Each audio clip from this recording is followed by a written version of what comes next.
Hello everyone, I'm Enderwhovian for Relax You're Fine. Tsunami's out sick today, so I'll be taking over the channel while he's out. Sick? I'm not. Wait, who the hell are you? How did you get on my channel? Hey, Yo, get him out of here. Making content. Can someone lock that door, please? Anyone? Thanks, Jim, you're getting a raise. Anyway, today we'll be talking about how to improve your drafting in Captain's Mode. Captain's Mode is a game mode for Dota that most tournaments are held in. So if you're looking to become a drafting master or just do a little better in your Battle Cup games, the first thing you have to learn is how to draft. But before we can do that, let's take a look at the drafting order of Captain's Mode. And let's assume the starting team is Radiant. Each team gets 2 bans, with the first going to Radiant and the last going to Dire. Then 2 picks for each team, with Radiant getting the first and last while Dire getting 2 consecutively. Most teams use this double pick to bring out a strong combo such as Husker Oracle or Invoker Legion Commander. This is followed up with 2 more bans similar to the first, followed by the second picking phase, following the same arrangement as the bans. Finally, each team receives 1 final ban, with the first going to Dire, and 1 final pick, with the first going to Radiant.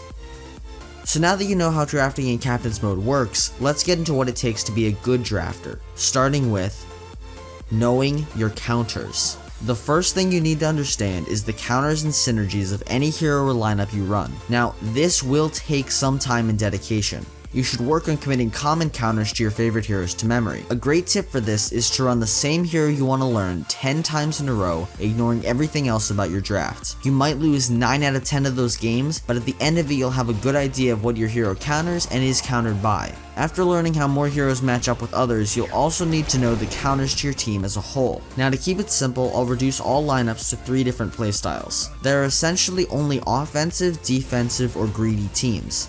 Offensive counters greedy, greedy counters defensive, and defensive counters offensive. Obviously there's a lot more nuance to this, such as teamfighting lineups or ganking lineups, but almost all team compositions follow this rock paper scissors style. So knowing what your team counters and is countered by will go a long way in improving your drafting. But how do you know what the enemy is going to choose? Well, next you'll have to predict their picks. The ability to foresee what the enemy is going to draft and counter it is the next big step to going big as a drafter. But how do you do that? And how is it different from just knowing what your heroes are countered by? Well, that certainly helps, but what's really important is practice. Have you ever noticed that casters are able to make accurate predictions about lineups shortly after the first or second bans? But we knew Naga was never going to get through, so Alchemist the only one. Possible option for them. Yeah, Alchemist wouldn't be bad. Invoker, it's pretty good crowd control when it goes to late game with your deafening blast, but the Alchemist, so that we were actually right at the start of here. Why would they want Radiant? They're gonna need like some Alchemist, some Naga hero, to farm the jungle. They're not magical, they just look at so many drafts for their career, they seem like they can see the future. The good news is, there's a way you can achieve this while investing much less time than a full-time job. The secret is to go over the drafting phase of a game, recording patterns and making predictions. At the beginning, most of your predictions will be wrong, but after a while you'll start to notice some incredibly interesting stuff, like that Chaos Knight is almost always drafted with Io, and you'll start to ask questions like, why does Evil Geniuses love Venomancer so much? The more drafts you look at, the better you'll be able to more accurately analyze the enemy's lineup and draft around it. This tactic will help you maximize your ability to draft, but to minimize the enemy's ability, you'll have to keep your draft open.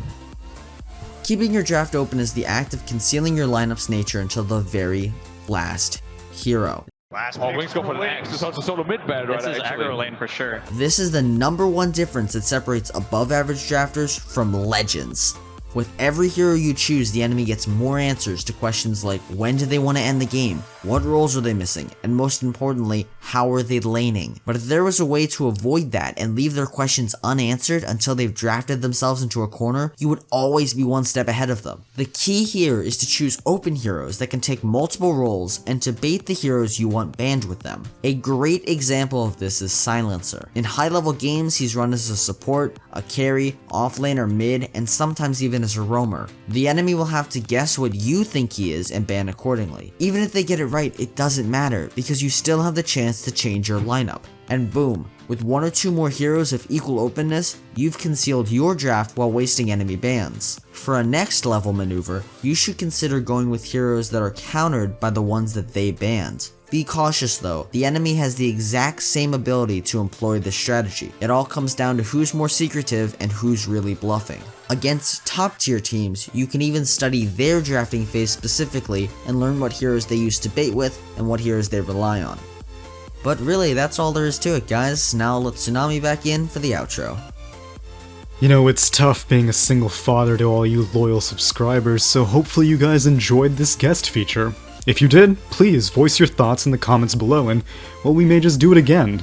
And if you didn't enjoy it, also let your thoughts be known, because that means that you loved me and only me, and I can't blame you for that. Thanks for watching.